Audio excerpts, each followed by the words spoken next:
روزانہ دینی معلومات حاصل کرنے کے لیے چینل کو ابھی سبسکرائب کریں، ہماری ویڈیو کو لائک اور شیئر لازمی کریں۔ لیلا سے باپ نے کہہ دیا خبردار پردے میں رہنا۔ کس عمر میں کہا؟ 11 سال کی عمر میں کہا پردے میں رہنا۔ وہ کبھی پردے سے باہر نہ نکلی۔ مجنو گلی کا چکر لگاتے لگاتے مر گیا، لیکن کبھی وہ پردے سے باہر نہ نکلی۔ شیری اور فرحات کو دیکھیں، شیری اور فرحات کو دیکھیں۔ شیری نے جو ہے وہ فرحات کے ساتھ کبھی سامنا نہیں کیا، کبھی ملاقات نہیں کی۔ آپ داستان تاریخ میں اٹھا کر کے پڑھے، یہ مسلمانوں کی بیٹیاں تھیں، حالانکہ فرحات جیسا پیار کرنے والا تاریخ نے آج تک نہیں دیکھا۔ آپ جانتے ہیں فرحات کا کے وجود کا حال یہ ہے، آج اتفاق سے سرکار مخدوم اشرف جہانگیر سمنانی کا کہ چوچے مقدسہ میں عرس کا آغاز بھی ہو گیا۔ مخدوم صاحب فرماتے ہیں، مخدوم اشرف جہانگیر سمنانی قوم کی بیٹیوں کو بتانا چاہتا ہوں، فرماتے ہیں میں سفر کرتے کرتے فرحات کی قبر پہ گیا، میں سفر کرتے کرتے شیرین کی قبر پہ گیا۔ یہ شیرین اور فرحات یہ دو وجود ہیں اور تاریخ کے اندر ان کی محبت بڑی مشہور ہے۔ شیرین نے کبھی فرحات کا سامنا نہیں کیا۔ فرحات محبت کے اندر اتنا ڈوبا ہوا تھا کہ حضرت مخدوم صاحب فرماتے مخدوم اشرف جہانگیر سمنانی رضی اللہ تعالیٰ عنہ کہ میں فرحات کی قبر پہ گیا، فرحات کی قبر پر ایک درخت اگ گیا ہے۔ آج بھی فرحات کے جذبات کا اندازہ اس بات سے ہوتا ہے کہ اگر فرحات کی قبر پہ جا کے شیرین کا نام لو تو اس درخت کی ٹہنیوں سے خون ٹپکتا ہے۔ انہوں نے اپنے دور میں فرمایا، میں ان کی بات پہ اعتماد کرتے ہوئے کہہ رہا ہوں، اور کیوں نہ کروں، میرے مرشد ہے، ہم سنیوں کے امام اور پیشوا ہیں، سلسلہ چشتیہ کی عظیم امانت ہے حضرت مخدوم اشرف جہانگیر سمنانی رضی اللہ تعالیٰ عنہ۔ قدوۃ الکبریٰ انہیں کہا گیا ہے، قدوۃ الکبریٰ، غوث العالم، محبوب یزدانی سیدنا مخدوم اشرف جہانگیر سمنانی رضی اللہ تعالیٰ فرماتے ہیں کہ میں فرحات کی قبر پہ گیا تو میں نے دیکھا کہ فرحات کی قبر پر اگر شیرین کا نام لے لیا جائے تو بھی اس کے وہ جو درخت وہاں گئے اس کی ٹہنی سے خون ٹپکتا ہوا نظر آتا ہے۔ ایسی محبت کرنے والا فرحات ہوا، لیکن شیرین نے کبھی تو اپنا ہاتھ اس کے ہاتھ میں نہیں دیا۔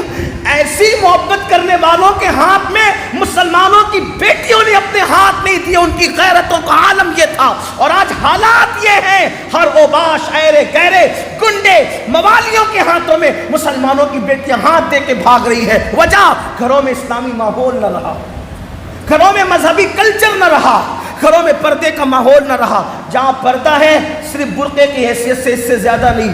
مسلمانوں میں پردے کا مطلب برقع، برقعے سے زیادہ پردہ کوئی نہیں جانتا۔ اسلام برقع پہننے کی بات نہیں کرتا، اسلام تو پردہ کرنے کی بات کرتا ہے۔ اسلام برقعے کی بات نہیں کرتا، اسلام پردے کی بات کرتا ہے۔ پردہ کیا ہے؟ پردہ یہ ہے، سیدہ فاطمہ الزہرا کہتی ہے، پردہ یہ ہے کہ کوئی عورت کسی مرد کو نہ دیکھے اور کوئی مرد کسی عورت کو نہ دیکھے، یہ ہے پردہ۔ جن مردوں سے پردہ فرض ہے ان مردوں کو عورتیں نہ دیکھا کریں اور اپنے آپ کو دکھایا بھی نہ کریں۔ بلکہ ایک روایت میں آتا ہے، ایک مرتبہ حضرت عبداللہ ابن ام مکتوم، یہ نابینا صحابی ہے، حضرت عبداللہ ابن ام مکتوم نابینا صحابی ہے، حضور علیہ السلام کے ساتھ حضور کے گھر میں آئے تو سیدہ فاطمہ الزہرا دوڑ کر کسی چیز کے پیچھے کھڑی ہو گئی۔ سیدہ فاطمہ دوڑ کر کسی چیز کے پیچھے کھڑی ہو گئی۔ بابا نے اپنی بیٹی کا امتحان لیتے ہوئے کہا، بیٹی کہاں جا رہی ہو؟ کہا بابا پردہ کرتی ہوں۔ کہا کس سے؟ کہا ان سے۔ کہا بیٹی یہ تو نابینا ہے۔ عرض کیا بابا یہ نابینا ہے، اللہ نے مجھے تو آنکھیں عطا فرمائی ہے، یہ نبی کی شہزادی ہے۔ گھروں کا ماحول جب اس طریقے سے ہوگا تو بیٹیوں کی عزت کو تحفظ ہوگا۔ ہم نے تو گھروں میں بڑی بڑی اسکرین لگا رکھی ہے، چلے میں نے اسکرین پر کوئی تبصرہ نہیں کرنا، اگر کوئی اسکرین پر اچھی چیز دیکھتا ہے تو اس کا ذمہ دار وہ ہے، میں کوئی مفتی نہ کوئی محقق ہوں کہ میں یہاں پر جائز و ناجائز کے فیصلے کروں، لیکن اتنا ضرور کہتا ہوں فلمیں دیکھنے کا حق کیا ہے؟ کس نے اجازت دی ہے زنا کی فلمیں دیکھنے کی؟ آج کوئی فلم ایسی ہے جس کے اندر زنا نہیں ہے؟ آج کوئی فلم ایسی ہے جس پہ محبت کی داستان نہیں ہے؟ آج کوئی فلم ایسی ہے جس میں عشق کی داستان نہیں ہے؟ آج کوئی فلم اور کوئی سیریل ایسا ہے جس میں لڑکا لڑکی کی دوستی کی داستان نہیں ہے؟ کتنی گندگی دکھاؤ گے بیٹیوں کو، جبکہ مذہب اسلام کی پاکیزگی، طہارت اور احتیاط کا عالم یہ ہے، یہ احتیاط کا عالم ہے کہ میرے امام اہل سنت سیدی اعلیٰ حضرت لکھتے ہیں کہ اپنی بیٹیوں کو سورہ یوسف کی تفسیر مت پڑھنے دو۔ توجہ کریں، کہاں یہ ننگے دھڑنگے زانی شرابی اوباش گنڈے موالیوں کے زنا کی داستان، اور کہاں وہ پاکیزہ صدیق یوسف کا تذکرہ۔ امام اہل سنت سیدی اعلیٰ حضرت لکھ رہے ہیں اپنی بیٹیوں کو سورہ یوسف کی تفسیر نہ پڑھنے دو۔ کیوں نہ پڑھنے دو؟ اس لیے کہ اس میں ایک عورت کی عشق و محبت کی داستان آ گئی ہے۔ کہیں سورہ یوسف کی تفسیر کے اندر ایک عورت کی داستان عشق کو، محبت کو پڑھ کر کئی بیٹیوں کے دل میں کوئی وسوسہ پیدا نہ ہو جائے۔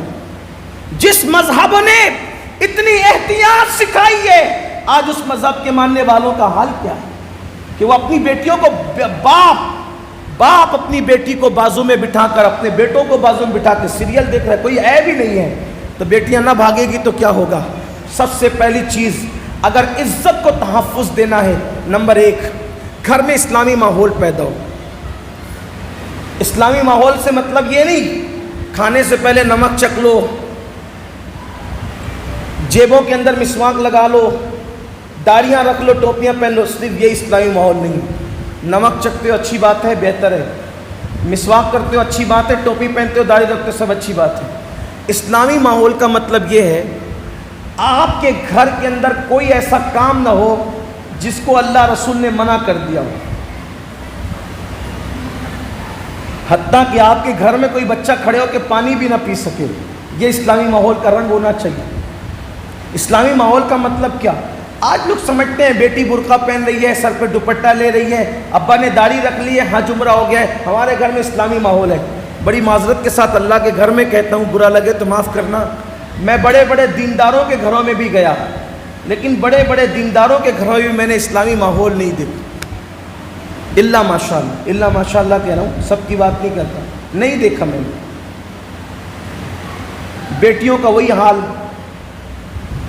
کہ آدھی آستین کے کپڑے پہنے ہوئے، باریک اور پتلے لباس ہیں، پردے کا وہ نظم نہیں ہے جو واقعی ہونا چاہیے، پردے کا وہ نظام نہیں جو ہونا چاہیے، وہ نظام ہمارے گھروں میں نہیں ہے۔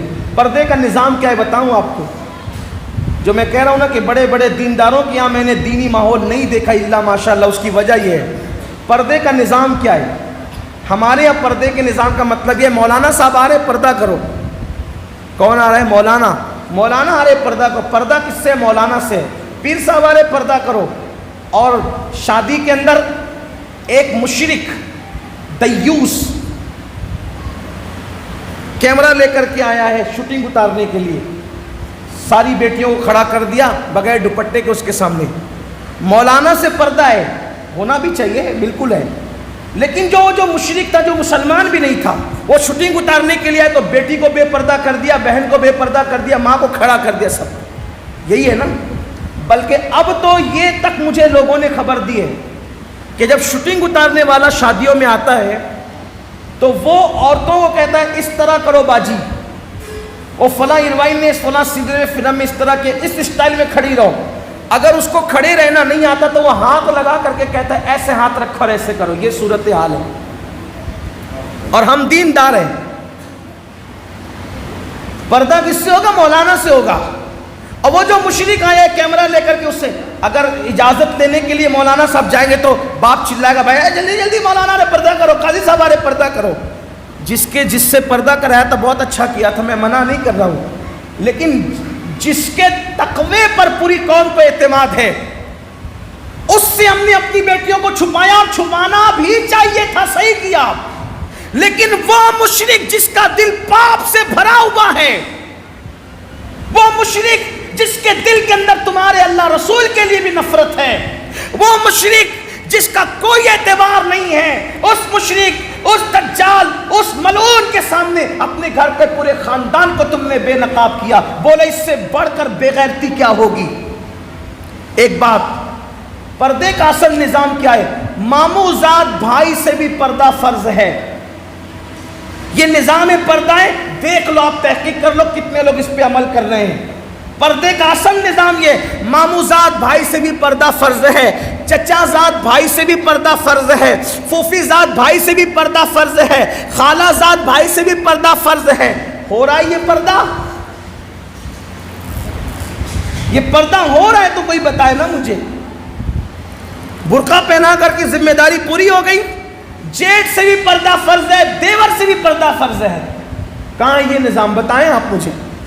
اور اگر یہ نظام نہیں ہو تو اللہ کے رسول علیہ السلام فرماتے ہیں جس گھر کی عورتیں بے پردہ رہیں، وہ گھر کے مرد اگر منع نہ کرے تو وہ دیوس ہے، دیوس۔ اللہ نہ ان کی نمازیں قبول کرتا ہے اور نہ اللہ تبارک و تعالیٰ ان کی دعائیں قبول کرتا ہے۔ بے پردہ خلط ملط کرنے والی، تو پہلے گھر میں اسلامی نظام قائم کرو، اسلامی ماحول قائم۔ ہماری ذمہ داری، قرآن کہتا ہے قوا انفسکم واہلیکم نارا وقودها الناس والحجارہ، اپنی اولاد کو اور اپنے آپ کو جہنم کی آگ سے بچاؤ۔